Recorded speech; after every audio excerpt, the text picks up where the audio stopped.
안녕하세요. 김건우 목사입니다. 8월 24일 수요일 아침입니다. 오늘 함께 묵상할 본문은 데살로니가 전서입니다. 다메섹으로 가는 여정에서 예수님을 만나 극적으로 회심한 이후 바울은 이방인의 사도로서 살게 됩니다.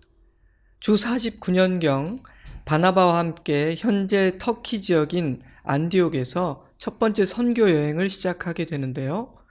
갈라디아 지역을 중심으로 방문한 도시마다 교회를 세우게 됩니다. 그로부터 약 1년 후 두 번째 선교 여행을 떠나게 되는데요. 첫 번째 선교 여행에 동행했던 마가 요한을 데리고 가느냐 마느냐의 문제로 바나바와 헤어지게 되고 실라와 함께 소아시아 지역으로 떠나게 되죠. 참고로 마가 요한은 마가복음의 저자이며 훗날 바울이 의지하고 신뢰하는 신실한 동역자가 됩니다. 데살로니가 교회는 사도 바울의 두 번째 선교 여행 때 세워진 교회인데요. 바울의 데살로니가 선교 이야기는 사도행전 17장에 기록되어 있습니다. 17장 2절입니다. 바울이 그들에게로 들어가 새 안식일에 성경을 강론하며 이르되 내가 너에게 전하는 이 예수가 곧 그리스도라 하니 경건한 헬라인의 큰 무리와 적지 않은 귀부인도 권함을 받고 바울과 실라를 따르나 유대인들은 시기하여 저자의 어떤 불량한 사람들을 데리고 때를 지어 성을 소동하게 하여 그들을 백성에게 끌어내려고 찾았으나 데살로니가 선교는 성공적이었지만 유대인들의 반대와 공격도 극심했습니다. 때문에 바울은 밤을 틈타 베레아 지역으로 피신해야만 했습니다. 작별 인사를 나누거나 자신의 상황을 제대로 설명하지도 못할 정도로 급박한 상황이었던 것 같습니다. 그러니 데살로니가 교회는 목자가 급히 떠나버려야 했기에 충분한 돌봄과 양육을 받지 못한 교회였습니다. 때문에 바울에게는 아픈 손가락과 같았죠. 그러한 바울의 심정은 데살로니가 전서 2장 17절에서 이렇게 표현됩니다.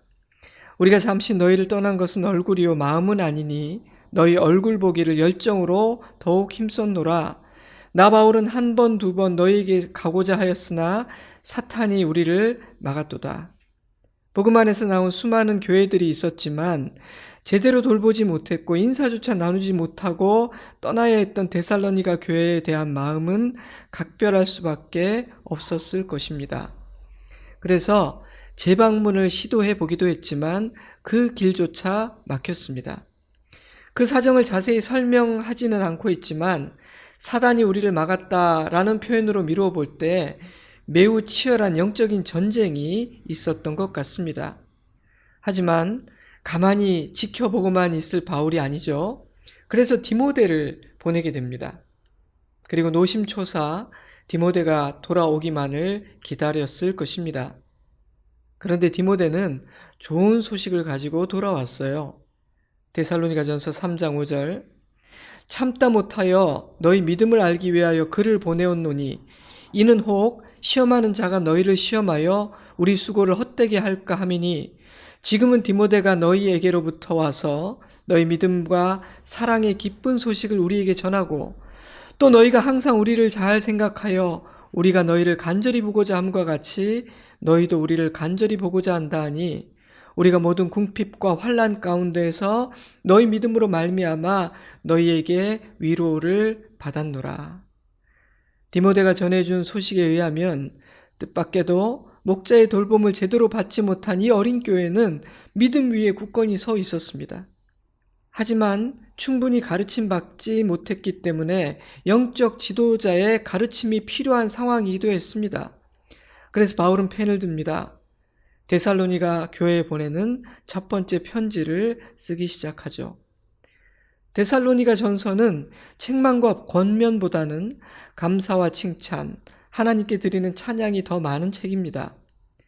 데살로니가 교회는 참 잘 해내고 있었거든요. 그래서 이 편지는 감사와 격려로 시작이 됩니다. 그중 일부를 읽어드리겠습니다. 1장 6절 많은 환난 가운데서 성령의 기쁨으로 말씀을 받아 우리와 주를 본받는 자가 되었으니 그러므로 너희가 마게도냐와 아가야에 있는 모든 믿는 자의 본이 되었느니라. 주의 말씀이 너희에게로부터 마게도냐와 아가야에만 들릴 뿐 아니라 하나님을 향하는 너희 믿음의 소문이 각처에 퍼졌으므로 우리는 아무 말도 할 것이 없노라. 와해되어 버렸다 할지라도 이상하지 않을 정도의 상황이었던 데살로니가 교회는 많은 환난 중에 있었음에도 불구하고 기쁨으로 말씀을 받아 스승 바울과 주 예수 그리스도를 본받는 삶을 살고 있었습니다. 그러한 그들의 삶은 믿는 자들의 본이 되었고요.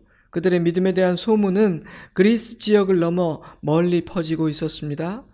많은 교회들에게 격려가 되고 도전도 되었을 거예요. 어리고 연약한 교회가 어려움 중에서도 저런 믿음을 지키다니 하고 말입니다. 물론 그 모든 것이 하나님의 은혜였지만 사도 바울은 그들이 복음 위에 굳건히 서 있을 수 있었던 중요한 몇 가지 이유를 밝히고 있습니다. 저는 먼저 1장 5절에서 두 가지 이유를 발견합니다. 첫째로 복음이 말로만 전달된 것이 아니었기 때문입니다. 1장 5절입니다. 이는 우리 복음이 너희에게 말로만 이른 것이 아니라 또한 능력과 성령과 큰 확신으로 된 것임이라. 능력과 성령과 큰 확신으로 임했다. 굉장히 중요한 문장인데요. 메시지 성경은 이렇게 풀어쓰고 있더라고요. 여러분 안에 무엇인가 중요한 일이 일어났습니다. 성령께서 여러분의 확신을 강철같게 해 주셨습니다. 때문에 그들은 환난 중에도 승리할 수 있었고 말씀을 많이 배우지 못했고 많은 훈련을 받지 못했음에도 불구하고 오히려 모든 믿는 자들의 본이 될 수 있었던 것입니다. 지난달에 묵상했던 히브리서의 독자들과는 대조적인 모습이죠. 그들은 말씀을 받은 지 오래되었지만 여전히 도의 초보에 머물러 있었으니까요. 데살로니가 교회보다 신앙의 연륜이 더 깊었고 말씀에 대한 지식도 많았지만 능력의 체험과 확신이 없는 그들의 믿음은 어린 아이와 같았습니다. 사랑하는 성도 여러분, 성령 충만과 능력을 체험하지 못한 확신 없는 신앙은 아무런 능력이 없습니다. 나에게 하나님의 말씀은 말로만 전달되었습니까? 아니면 능력과 성령과 큰 확신 가운데 임하였습니까? 둘째로 그들에게 선하고 좋은 목자가 있었기 때문입니다. 다시 1장 5절입니다. 우리가 너희 가운데에서 너희를 위하여 어떤 사람이 된 것은 너희가 아는 바와 같으니라. 비록 길지 않은 시간이었지만 데살로니가에 머무는 시간 동안 바울은 최선을 다했습니다. 헌신했습니다. 데살로니가전서 2장 전체가 그들을 향한 자신의 사랑과 헌신에 대한 고백인데요. 몇 구절만 읽어드리겠습니다. 우리가 이같이 너희를 사모하여 하나님의 복음뿐 아니라 우리의 목숨까지도 너희에게 주기를 기뻐함은 너희가 우리의 사랑하는 자 됨이라. 우리가 너희 믿는 자들을 향하여 어떻게 거룩하고 옳고 흠없이 행하였는지에 대하여 너희가 증인이요 하나님도 그러하시도다. 사랑하는 성도 여러분, 사랑하는 자녀들의 믿음을 굳건하게 하사 환난과 핍박을 이기고 믿음의 여정을 완주하고 승리하게 하기 위해 하나님은 당신의 종들 사역자들을 보내주십니다. 그 목자들을 아끼고 그들을 위해 기도해 주시기 바랍니다. 그들이 끝까지 주님의 선한 목자로 양들을 돌보고 섬기다가 천국에 이르게 하여 주시기를, 그들에게 은혜 주시기를, 그들을 보호해 주시기를 기도해 주시기 바랍니다. 만만치 않은 상황이었음에도 불구하고 그들의 믿음이 굳건할 수 있었던 두 가지 이유를 1장 5절을 통해 말씀드렸는데요. 한 가지만 더 나누겠습니다. 세 번째 이유는 이들이 바울이 전한 하나님의 말씀을 사람의 말이 아닌 하나님의 말씀으로 받았기 때문입니다.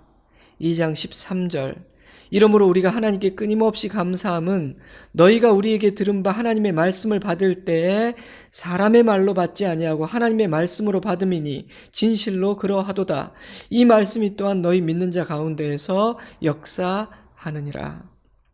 데살로니가 교회 성도들의 마음밭, 말씀 받는 자세가 너무너무 좋았던 겁니다. 사랑하는 성도 여러분, 말씀을 받는 마음밭은 너무나 중요합니다.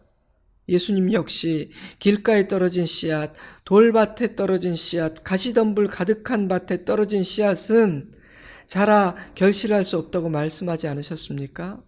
사랑하는 여러분, 나의 마음밭은 어떠합니까?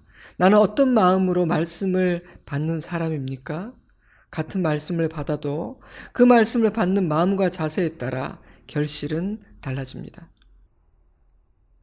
4장과 5장에는 데살로니가 교회 성도들을 향한 바울의 부탁과 권면이 담겨 있습니다. 1장 9절 10절에는 세상에 퍼져 있는 데살로니가 교회 성도들의 믿음의 내용이 담겨 있는데요. 인상적인 부분은 다시 오실 예수님을 기다리는 재림 신앙이 굳건했다는 사실입니다. 예수님의 재림은 그들의 현실의 삶에 지대한 영향을 끼치고 있었습니다. 1장 10절입니다. 또 죽은 자들 가운데서 다시 살리신 그의 아들이 하늘로부터 강림하실 것을 너희가 어떻게 기다리는지를 말하니 이는 장래의 노하심에서 우리를 건지시는 예수시니라. 참으로 귀한 신앙이었어요. 하지만 말씀을 충분히 배우지 못했기 때문에 부족한 부분도 있을 수밖에 없었습니다. 때문에 바울은 재림과 종말에 대해 가르쳐주죠. 그리고 종말을 기다리는 성도의 삶에 대해 권면하는데요. 그것이 4장과 5장의 내용입니다. 재림을 보지 못하고 먼저 죽은 자들에 대해서 걱정하지 마라. 주께서 천사장의 소리와 나팔 소리와 함께 하늘로부터 강림하시는 그날에 그리스도 안에서 죽은 자들이 먼저 일어나고 그 후에 살아있는 우리들도 그들과 함께 공중으로 들려 주님을 영접하게 될 것이다. 그러니 그들 때문에 슬퍼하지 말고 서로 소망 중에 위로하라. 주님 오시는 때와 시는 알 수가 없다. 주님은 도둑같이 오실 것이다. 세상이 평안하다. 재림과 심판이란 것은 없다. 말할 때 갑자기 오실 것이다. 아무도 재림과 심판을 피할 수 없을 것이다. 예수님은 반드시 오신다. 때와 시를 정확히 알 수는 없지만 우리는 어둠에 속하지 않은 빛의 자녀들이기에 주님 오실 때가 다가오고 있구나 느낄 수 있을 것이다. 감이 올 것이다. 그러니 너희는 밤에 속한 자들과 같이 잠들지 말고 깨어 정신을 차리고 있어야 한다. 믿음과 사랑의 호심경을 붙이고 구원의 소망의 투구를 써야 한다. 우리는 우리를 위해 죽으신 그리스도로 말미암아 하나님의 진노와 심판에 이르지 않을 것이다.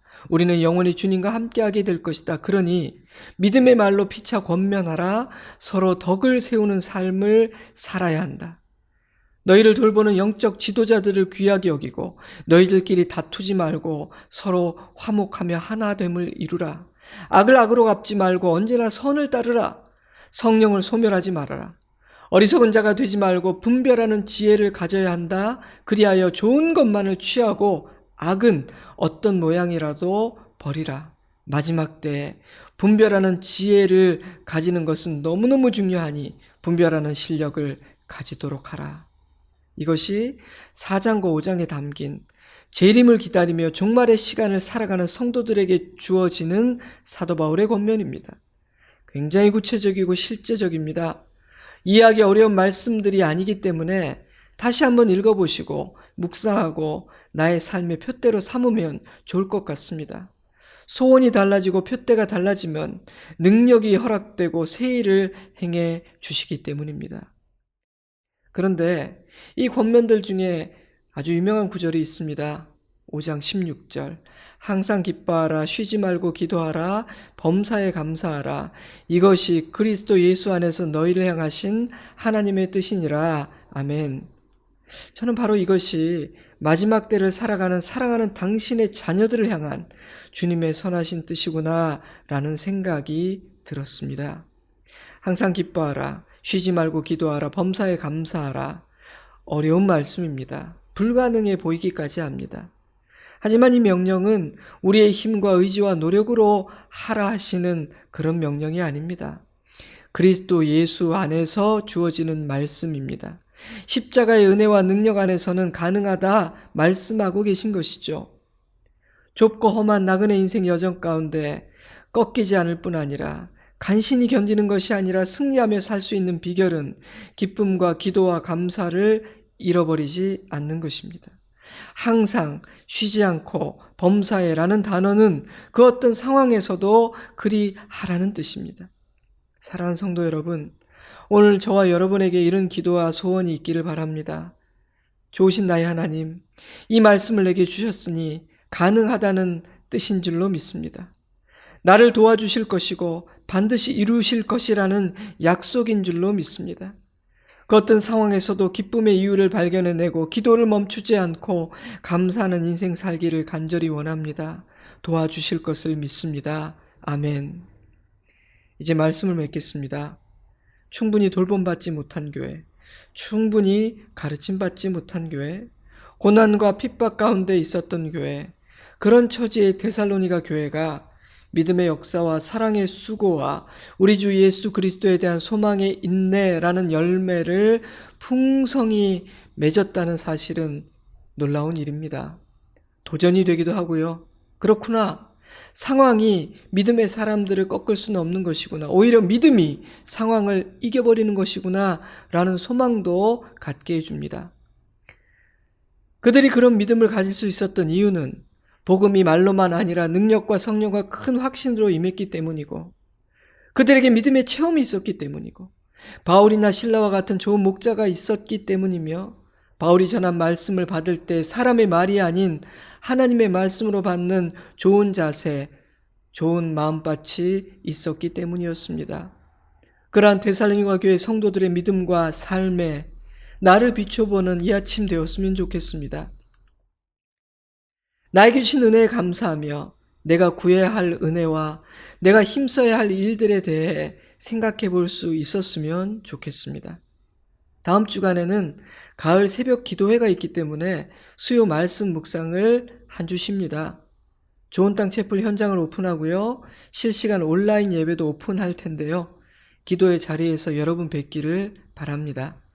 자, 이제 주신 말씀들을 되새기며 잠시 기도하는 시간을 갖도록 하겠습니다. 저는 주일에 뵙겠습니다. 사랑합니다. 축복합니다. 건강하세요. 승리하세요. 샬롬.